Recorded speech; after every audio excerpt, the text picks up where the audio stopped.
నేస్తాలైన శ్రీరుద్ర వారి మట్టి గణేశ విగ్రహాలు ఇప్పుడు అన్ని రత్నదీప్ స్టోర్స్ లో లభ్యం. త్వరపడండి. నమస్తే, వెల్కమ్ టు సుమన్ టీవీ. నేను మీ సాయి. విజయవాడలో జలప్రళయం కొనసాగుతుంది. బుడమేరు సృష్టించినటువంటి విధ్వంసంతో అనేక కాలనీలు, లక్షల సంఖ్యలో ప్రజలు నిరాశ్రయులుగా మారినటువంటి పరిస్థితి. అయితే ఇక్కడ మరొక ట్విస్ట్ ఏంటంటే, భారీ ఎత్తున గత చరిత్రలో ఎప్పుడు లేనటువంటి విధంగా ప్రకాశం బ్యారేజ్కి కృష్ణానది పొంగి వస్తున్నటువంటి వాటర్ ఫ్లో భయంకరంగా కొనసాగినా కూడా, రైల్వే ట్రాక్ బ్రిడ్జి లెవెల్లో వచ్చినా కూడా ఎక్కడ కృష్ణా పరివాహక ప్రాంతాలలో కాలనీలు మునగకపోవడం అనేది ఆశ్చర్యకరంగాను కొంత ఆనందకరమైనటువంటి వార్తగా మిగిలింది. ఇంత హెవీ ఫ్లోటింగ్ చరిత్రలో లేనటువంటి విధంగా వచ్చినా కూడా ప్రకాశం బ్యారేజ్ కృష్ణా నదిలో ఎందుకు దిగువ ప్రాంతాలు నీట మునగలేదు, బుడమేరుతో మాత్రం విజయవాడ ఎందుకు ఆందోళనకరంగా మారింది, అదేవిధంగా ప్రస్తుతానికి ఎంత నష్టం జరిగింది, దీనికి సంబంధించి మనం మాట్లాడుతూ మనతో పాటు Suman TV news chief editor Keshav గారు ఉన్నారు. సార్ నమస్తే. నమస్తే. విజయవాడలో జరిగినటువంటి పరిస్థితి మనం చూస్తున్నాం. బట్ ఇక్కడ అందరికీ మరొక ప్రశ్న ఏంటంటే, అసలు 12 లక్షల క్యూసెక్ల నీరు ప్రకాశం బ్యారేజ్లోకి వస్తే చరిత్ర మొత్తంలో కూడా కృష్ణ పరివాహక ప్రాంతాల్లో కూడా ఏ కాలనీలు, ఏ ఊర్లు కూడా మునగనటువంటి పరిస్థితి అనేది చాలా మందికి ఆశ్చర్యాన్ని కలిగిస్తుంది. దీనికి ప్రధాన కారణం ఏంటంటారు? అంటే కృష్ణా నది పరివాహక ప్రాంతాన్ని స్టెబిలైజ్ చేసేటువంటి క్రమంలో గత ప్రభుత్వాలు తీసుకున్నటువంటి నిర్ణయాలు ఒక బలమైనటువంటి రక్షణ కవచంలా ముఖ్యంగా విజయవాడ నగరానికి సంబంధించినటువంటి ప్రజలకి ఇటువైపు చూస్తే, అంటే నదికి ఆవల విజయవాడ, ఇటు పక్కన చూస్తే తాడేపల్లి, మంగళగిరి వరకు కూడా లెక్కేసుకోవచ్చు. సో ఆ పరిసర ప్రాంతాలన్నింటిలో కూడా ఒక బలమైనటువంటి రక్షణ కుడ్యంలా ఈ వ్యవస్థలన్నీ నిలబడ్డాయి అనేది మనం ఒప్పుకొని తీరాల్సినటువంటి అంశం. ఇందులో ప్రధానమైనది ఏంటంటే, కృష్ణానదికి కట్టినటువంటి రిటైనింగ్ వాల్ అనేది కృష్ణానది దిగువన, అంటే ప్రకాశం బ్యారేజ్ దిగువ నుంచి వరద ప్రవాహాన్ని, అప్పుడప్పుడు వచ్చినటువంటి వరదల్ని దృష్టిలో పెట్టుకుని దశాబ్దాలుగా అది పెండింగ్లో ఉన్నటువంటి అంశం, దశాబ్దాల కళ ఒక రకంగా చెప్పాలంటే. 2019 ఎలక్షన్ సమయంలో కూడా విజయవాడ తూర్పు నియోజకవర్గంలో మాత్రమే తెలుగుదేశం అభ్యర్థి విజయం సాధించారు. అది గుర్తుపెట్టుకోవాలి. ఇప్పుడు రాజకీయంగా చాలా చర్చ జరుగుతుంది దీని చుట్టూ. బట్ వాస్తవం ఏంటంటే, ఈ తూర్పు నియోజకవర్గ పరిధిలోనే ఇప్పుడు రామలింగేశ్వర నగర్ దగ్గర నుంచి ఈ కృష్ణలంకలో ఉండేటువంటి కాలనీలు అన్నీ కూడా తూర్పు నియోజకవర్గ పరిధిలోకి వస్తాయి. అక్కడ గెలవాలంటే ఏ పార్టీ అభ్యర్థి అయినా కానీ అక్కడ ప్రజల్ని జాగ్రత్తగా చూసుకోవాల్సినటువంటి అవసరం ఉంటుంది. సో ఆ క్రమంలోనే దశాబ్దాలుగా ఇది ఆకాంక్ష రూపంలో ఉన్నటువంటిది 99లో ఎంపీగా ఉండి కూడా అక్కడ గద్దె రామ్మోహన్ రావు గారు ఎంపీగా చేశారు. ఇప్పుడు విజయవాడ తూర్పుకి రిప్రజెంట్ చేస్తున్నారు ఆయన ఎమ్మెల్యేగా. గత 2 సార్లు కూడా ఆయన గెలిచారు, ఇప్పుడు మొన్న కూడా గెలిచారు. ఆయన ఒక బృహత్తర ప్రణాళికను తీసుకుని చంద్రబాబు నాయుడు గారికి 2014-15లో వచ్చినటువంటి వరదలను దృష్టిలో పెట్టుకుని, వరద వచ్చినప్పుడల్లా ఇక్కడ ముంపు బెడద ఉండడం అనే అంశాన్ని ప్రభుత్వం దృష్టికి తీసుకెళ్లారు. అక్కడ ఒక ప్రణాళిక కూడా జరిగింది. 2014లో మనం ఇక్కడ గుర్తుపెట్టుకోవాల్సింది ఏంటంటే, రాష్ట్ర చరిత్రలో రాష్ట్ర విభజన ఇవన్నీ వదిలేస్తే, ఆంధ్రప్రదేశ్ విభజన అయిన తర్వాత రాజధాని నిర్మాణం జరిగేటువంటి క్రమంలో ఈ ప్రాంతాన్ని ఎంచుకునే క్రమంలో కొన్ని ప్రణాళికాబద్ధమైనటువంటి నిర్ణయాలు జరిగినాయి. అందులో కీలకమైనవి ఒక 3 అంశాలు కనిపిస్తాయి. ఒకటి, ఈ రిటైనింగ్ వాల్కి సంబంధించినటువంటి ప్రణాళిక. ఎందుకంటే కృష్ణానది పొంగినప్పుడల్లా విజయవాడ మునిగితే రాజధాని అనుకునేటువంటి ప్రదేశానికి కూడా చాలా నష్టం జరుగుతుంది. ఇంకొకటి, కొండవీడు వాగుకు సంబంధించినటువంటి లిఫ్ట్ ఇరిగేషన్ ప్రాజెక్టు. అది చేయకపోతే కనుక అమరావతిని ఎంచుకున్నటువంటి నేపథ్యంలో అమరావతి పరిసర ప్రాంతాలన్నీ కూడా నీట మునిగేటువంటి ప్రమాదం ఉంటుంది. కాబట్టి ఈ 2 అంశాలని యుద్ధ ప్రాతిపదికన అప్పటి ప్రభుత్వం 2014-15లోనే దాదాపు 264 కోట్ల రూపాయలని ఓన్లీ రిటైనింగ్ వాల్ కోసం గవర్నమెంట్ అప్పట్లో శాంక్షన్ చేసింది. రిటైనింగ్ వాల్ సర్వేలు, పనులు మొదలు పెట్టడం కోసం అన్నమాట. కొండవీడు వాగు ప్రాజెక్టుకు సంబంధించి కూడా సుమారు 100 కోట్ల రూపాయలు వెచ్చించి, ఎక్కడ కొండవీడు అంటే గుంటూరు జిల్లా కొండవీడు, అక్కడ నుంచి వచ్చే వరద ప్రవాహం మొత్తాన్ని కూడా ఇటు కృష్ణానదిలో కలిసేటువంటి క్రమంలో అదంతా కూడా ఆ గ్రామాలన్నింటినీ నీట ముంచేటువంటి పరిస్థితి. దాన్ని మొత్తం కూడా స్టెబిలైజ్ చేసి ఒక మార్గాన్ని దానికి సృష్టించడం ద్వారా ఈ లిఫ్ట్ స్కీమ్ని తీసుకొచ్చి అది కొంత అందుకనే ఈసారి ఎంత జరిగినా కానీ రాజధాని అమరావతి మాత్రం సేఫ్గా ఉంది. అక్కడక్కడ ఏదో అలగా వార్తలు వచ్చినాయి, మునిగిపోయింది అదే అని. 121 ఏళ్ల చరిత్రలో దాదాపు 12 లక్షల క్యూసిక్లు, 11,40,000 క్యూసిక్ల వరద ప్రవాహం ప్రకాశం బ్యారేజ్ను ముంచెత్తుతుంటే దాని చుట్టుపక్కల ఉన్నటువంటి గ్రామాల్లో కానీ కాలనీల్లో కానీ నీళ్లు రాకుండా ఎట్లుంటాయి. కాబట్టి ఒక స్వల్పమైనటువంటి దీన్ని చూసి అనవసరమైనటువంటి ప్రచారం జరిగింది. కానీ బట్ కోర్ అమరావతి రీజియన్ ఎక్కడా కూడా నీట మునిగినటువంటి పరిస్థితి. ఎన్ని కిలోమీటర్ల వరకు కట్టారు దీనిది? ఈ రిటైనింగ్ వాల్కి సంబంధించి దాదాపు 4.5 కిలోమీటర్లు కృష్ణానది వరకు 2 వైపులా కట్టుకుంటూ వచ్చారు. సో అటువైపు అవతల వైపు చూస్తే చాలా వరకు పొలాలు మాత్రమే ఉన్నాయి. కానీ ఇటు విజయవాడ నగరం వైపు మాత్రం పూర్తిగా కాలనీలు విస్తరించి ఉన్నాయి. సో దాన్ని ఒక ప్యాకేజీల ఫార్మేట్లో మొదటి దశ నిర్మాణం మొత్తం కూడా 2018-19 నాటికే పూర్తయింది. 2000 ఫిబ్రవరి నాటికే పూర్తయింది. 2019 ఫిబ్రవరి నాటికే పూర్తయింది. ప్రారంభోత్సవానికి సిద్ధమవుతుంది అనేటువంటి దశలో గవర్నమెంట్ ఎలక్షన్స్ వచ్చినాయి, ఎన్నికల కోడ్ ఇవన్నీ ఆగిపోయింది. 2019లో మళ్ళీ జగన్మోహన్ రెడ్డి గారు మరొకసారి దానికి శంకుస్థాపన చేసి విస్తరణ తీసుకుంటూ ముందుకెళ్ళారు. సో జగన్మోహన్ రెడ్డి గారు ఇంకా నిజంగా క్లియర్గా చెప్పాలంటే ఆగిపోయినటువంటి ప్రాజెక్టులు, అమరావతి లాంటివి ఆగిపోయినాయి కానీ 2 ప్రాజెక్టులు మాత్రం ముందుకు తీసుకెళ్లేటువంటి ప్రయత్నం. ఎందుకంటే కొండవీడు అప్పటికే ఓపెన్ చేశారు, రిటైనింగ్ వాళ్ళు సెకండ్ ఫేజ్ కన్స్ట్రక్షన్ మొదలుపెట్టారు. ఇంకొకటి మూడో అంశం ఏంటంటే విజయవాడ కనకదుర్గ గుడి వారధి ఉంది కదా, గుడి వంతెన ఫ్లైఓవర్, అది కూడా దశాబ్దాల పాటు కట్టారు. అది వాస్తవానికి ఏంటంటే అది కంప్లీట్ అవ్వాల్సింది దాదాపు 6-7 ఏళ్ళు కట్టారు. గత ప్రభుత్వం అంటే 2019 నాటికి ఓపెన్ చేయాల్సింది రకరకాల కారణాల వలన అది ఆగిపోయింది. కానీ చివరి దశలో జగన్మోహన్ రెడ్డి గారి గవర్నమెంట్ వచ్చిన తర్వాత అది కూడా కంటిన్యూ చేసి అదొకటి ఓపెన్ చేశారు, రిటైనింగ్ వాళ్ళు ఒకటి ఓపెన్ చేశారు. సో మొత్తం మీద ఏంటంటే విజయవాడకి రక్షణకు సంబంధించి చూసినప్పుడు ఈ రిటైనింగ్ వాల్ చాలా సమర్థంగా ఉపయోగపడిందని చెప్పాలి. ఇంత పెద్ద వరద వచ్చినప్పటికీ కూడా దీని కెపాసిటీ కూడా ఇంకొక విషయం ఏంటంటే ఇప్పుడు 11,40,000 క్యూసిక్ల వాటర్ వరకు హ్యాండిల్ చేశారు ఈసారి. వాస్తవానికి రిటైనింగ్ వాల్ కెపాసిటీ కట్టింది కూడా 12.5 లక్షల క్యూసిక్ల నీటి వరకే కట్టారు. అంటే ఆ 12 లక్షల క్యూసిక్లు క్రాస్ అయితే విజయవాడలో భారీ విలయానికి అవకాశం ఉండేది అనమాట. ఎంతవరకు తట్టుకొని ఉండగలుగుతుంది అనేది మనం చెప్పలేము.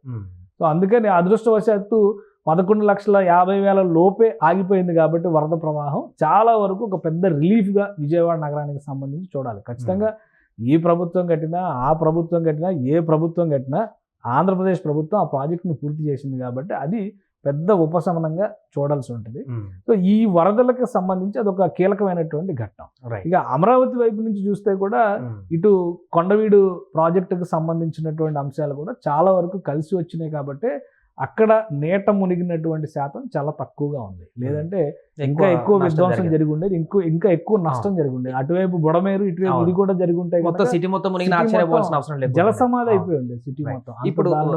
ఇప్పుడు బుడమేరు కారణంగా నష్టపోయినటువంటి దాన్ని అంచనా వేస్తే మనం ఎంతగా చెప్పుకోవచ్చు? కొన్ని విజువల్స్ అంటే ఓవరాల్ కార్లు కూడా మొత్తం నీట మునిగిన విజువల్స్ కొన్ని కనపడుతున్నాయి మనకు. అంటే బుడమేరు అనే కాదు, ఓవరాల్ గా వరద నష్టం, వర్షం కష్టం రెండు లెక్కేసుకొని చూస్తే కనుక వేల కోట్లు లెక్క చెప్తున్నారు. దాదాపు ఒక 20-30 వేల కోట్ల రూపాయలకు సంబంధించినటువంటి నష్టాలు జరిగి ఉన్నాయి. అంటే వ్యక్తిగత నష్టాలు పక్కన పెడితే ఓవరాల్గా ప్రభుత్వ ఆస్తుల పరంగా కానీ, పంట నష్టాలు కావచ్చు, ఇతర అంశాలన్నింటినీ దృష్టిలో పెట్టుకొని చూస్తే కనుక చాలా పెద్ద ఎత్తున నష్టం జరిగింది. ఇప్పుడు విజయవాడ నగరంలో కొన్ని కార్స్, కొత్త కార్లు అమ్మేటువంటి వాటిలో, రీసేల్ కార్లు అమ్మేటువంటి వాటిలో 100 కార్లు మొత్తం నీట మునిగి జల సమాధి అయిపోయినటువంటి పరిస్థితి ఉంది. అయితే అటువంటి వాటికి కొంతవరకు ఇన్సూరెన్స్ బ్యాకప్స్ ఉండొచ్చు. ఎందుకంటే ఇన్సూరెన్స్ చేంజ్ ఉంటే కనుక అది కొంత ఉపశమనం ఇవ్వచ్చు. అలానే క్రాప్ ఇన్సూరెన్స్ లాంటివి పనిచేస్తే పొలాలకు కొంత పనిచేయచ్చు. కానీ ఓవరాల్గా వచ్చినటువంటి నష్టం కేవలం కోళ్ళు 60,000 కోళ్ళు చచ్చిపోయినాయి ఇప్పుడు వస్తున్నటువంటి డేటా ప్రకారం. సో ఇంకా లెక్కలు వేస్తున్నారు, ఎందుకంటే వరద పూర్తిగా అదంతా కూడా క్లియర్ అయిన తర్వాత ఓవరాల్ ఎస్టిమేషన్ చాలా క్లియర్ గా బయటకు వస్తుంది. మనం 100 పశువులు కొట్టుకుపోతుంటే చాలా వరకు కాపాడారు, వాటిని వరదలో కొట్టుకుపోతున్న వాటిని కూడా ఒడ్డుకు తీసుకొచ్చేటువంటి ప్రయత్నం చేశారు. కాబట్టి ఒక 2-3 రోజులు పట్టేటువంటి అవకాశం ఉంది. కానీ ప్రాథమికంగా మాత్రం కనీసం ఒక 20,000 కోట్ల రూపాయల పైన నష్టం జరిగి ఉంటుంది అనేటువంటి ఒక అంచనా వేస్తున్నారు. జన నష్టం తక్కువ జరిగింది. అదృష్టం ఏంటంటే 2 రాష్ట్రాల్లో కూడా ఓవరాల్ ఇంత పెద్ద విలయం వచ్చినందుకు పెద్ద సంఖ్యలో ప్రాణ నష్టం జరిగేటువంటి అవకాశం ఉండేది. కానీ 2 రాష్ట్రాలు కలిపి చూస్తే కూడా 36-37 మంది మరణించినటువంటిది. అన్నిటికంటే ప్యాథటిక్ స్టోరీ మాత్రం యువ శాస్త్రవేత్త అశ్విని చనిపోవడం మాత్రం ప్రతి ఒక్కరిని, ఆ రాష్ట్రం ఈ రాష్ట్రాన్ని కాదు కానీ దేశం మొత్తం కూడా అందరి చేత కంటతడి పెట్టించినటువంటి సందర్భంగా ఆ ఒక్క సంఘటన మనం చూడాల్సి ఉంది. మిగతా అన్ని కూడా అనుకోని ప్రమాదాల్లో చిక్కుకొని చనిపోయిన వాళ్ళు ఉన్నారు. కానీ మిగతా అంతా కూడా రేపు బహుశా 4వ తేదీకి మొత్తం వరద క్లియర్ అవుతుంది అనేటువంటి ఒక అంచనాని విజయవాడ నగరంలో మొత్తం పర్యవేక్షిస్తున్నటువంటి వివిధ శాఖల అధికారులు వీళ్ళందరూ ఇచ్చినటువంటి సమాచారం ప్రకారం రేపు సాయంత్రానికి మొత్తం క్లియర్ అవుతుంది అనేటువంటి ఒక అంచనా వేశారు. కానీ మళ్ళీ నెక్స్ట్ డేనే మళ్ళీ ఒక వాతావరణ హెచ్చరిక కనిపిస్తుంది. అది ఇప్పుడు గొంతు మీద కత్తిలా నిలబడి ఉంది కాబట్టి ఆ వాయుగుండం ప్రభావం ఎంతవరకు ఉంటుంది చూడాలి. ఇప్పుడు ఇక్కడ ఇదే జరుగుతుంది.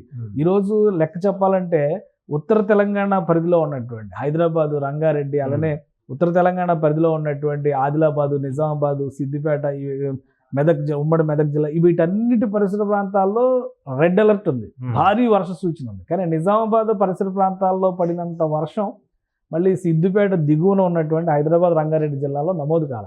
సో ఇలాంటి వాటిని దృష్టిలో పెట్టుకునే వర్షం వచ్చినప్పుడు చూసుకుందాం లేని జనం రిలాక్స్ అయిపోవడమే కొంప ముంచుతున్నటువంటి పరిస్థితి ఉంది. అయితే విజయవాడలో ఇప్పుడు జరిగినటువంటి విలయాన్ని దృష్టిలో పెట్టుకొని చూస్తే 5వ తేదీన చాలా అప్రమత్తంగా ఉండాల్సినటువంటి పరిస్థితి ఉంది. ఒకవేళ భారీ వర్షాలు కుండపోతగా కనుక 5వ తేదీన సంభవిస్తే చాలా ఇబ్బందికరమైన పరిస్థితులను ఎదుర్కోవాల్సి ఉంటుంది. ఇప్పటికే నీట ముడిగినటువంటి గ్రామాలు ఉండడం, ప్లస్ ప్రవాహం తగ్గింది. అంటే ప్రకాశం బ్యారేజీకి తాజాగా వస్తున్నటువంటి గణాంకాల ప్రకారం చూస్తే కనుక 7,40,000 క్యూసిక్లకి తగ్గినట్టుగా సమాచారం ఉంది. ఈరోజు ఉదయం కూడా 8,33,000 క్యూసిక్లు వరద వచ్చినటువంటి పరిస్థితి ఉంది. సో తగ్గుతుంది, ఎగువన వరద తగ్గుతుంది.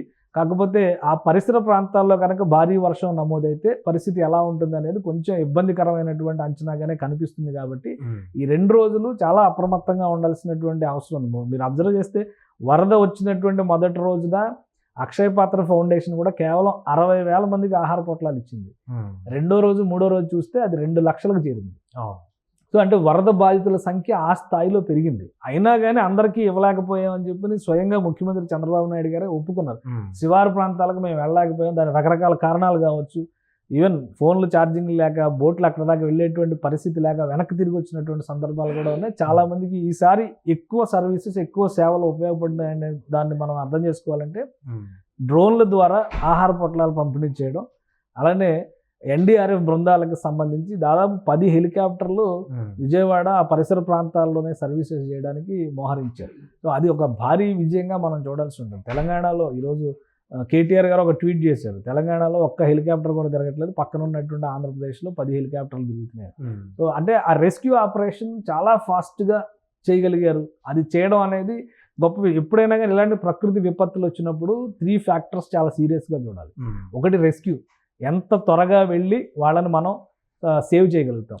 రెండోది రిలీఫ్, వాళ్ళకి ఎంత త్వరగా, ఇప్పుడు ఆహారం లేదు, నీళ్లు లేవు, కనీసం మనుషులు వెతుక్కునే పరిస్థితి లేనటువంటి వాతావరణం, వాళ్ళు ఎంత త్వరగా ఉపశమనింప చేసేటువంటి చర్యలు, సురక్షిత ప్రాంతాలకు తరలించేటువంటి చర్యలు చేయగలుగుతాం.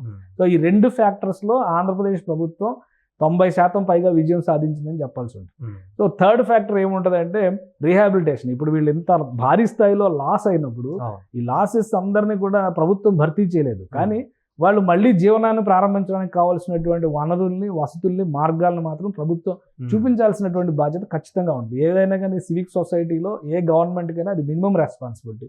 సో అది సెటప్ చేసే వరకు ఇప్పుడు ప్రభుత్వం ఎలాంటి చర్యలు తీసుకోబోతుంది, మళ్ళీ ఆ ప్రాంతం అంతా, ముఖ్యంగా విజయవాడ ఉత్తర ప్రాంతం, నార్త్ వెస్ట్ అంతా కూడా వాయువ్య సరిహద్దు ప్రాంతాలన్నీ కూడా ఏ విధంగా మళ్ళీ పునరుజ్జీవనాన్ని ప్రారంభిస్తాయి, పునర్నిర్మాణానికి నోచుకుంటాయి అనే దాని మీద కూడా బృహత్తరమైనటువంటి బాధ్యత ప్రభుత్వం పైన ఉంది. అందుకే కేంద్రానికి జాతీయ విపత్తుగా ప్రకటించాలనేటువంటి విజ్ఞప్తి చేస్తుంది. ఎందుకంటే కొత్త జిల్లాల వారీగా చూస్తే దాదాపు 8 జిల్లాలు కకావికలం అయిపోయినటువంటి పరిస్థితి. తెలంగాణలో 2 ఉమ్మడి జిల్లాలు, ఆంధ్రప్రదేశ్లో 1 ఉమ్మడి జిల్లా. అంటే ఈ 3 జిల్లాల పరిధిలో ఒక విలయాన్ని చవి చూసినటువంటి పరిస్థితి ఉంది. కాబట్టి ఖచ్చితంగా ఇది జాతీయ విపత్తుగా ప్రకటిస్తే కనుక కేంద్ర సాయం మరింత ఎక్కువగా రావడానికి అవకాశం ఉంటుంది.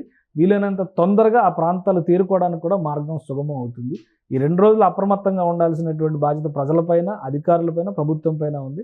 ఆ తర్వాత పరిస్థితులు ఎలా ఉంటాయనేది మనం వేచి చూడాల్సినటువంటి అంశాలుగా కనిపిస్తున్నాయి. రైట్ సార్, అది ప్రస్తుతం విజయవాడలో ఉన్నటువంటి తాజా పరిస్థితి. ఒక బుడమేరు వల్ల జరిగినటువంటి విధ్వంసం ఒకవైపు అయితే, ఇంత భారీ స్థాయిలో ఫ్లోటింగ్ వచ్చినా కూడా ప్రకాశం బ్యారేజీ, కృష్ణా నదిలో నుంచి దిగువ ప్రాంతాలు మునగకపోవడంతో కొంత రిలీఫ్ ఏర్పడింది. ఇంకా భారీ నష్టం నుంచి విజయవాడ సిటీ మొత్తం కూడా బయటపడినట్టుగా మనకు కనిపిస్తుంది. సుమన్ టీవీలో మీ పర్సనల్ అండ్ బిజినెస్ ప్రమోషన్స్ కోసం కింది నెంబర్కి కాంటాక్ట్ చేయండి.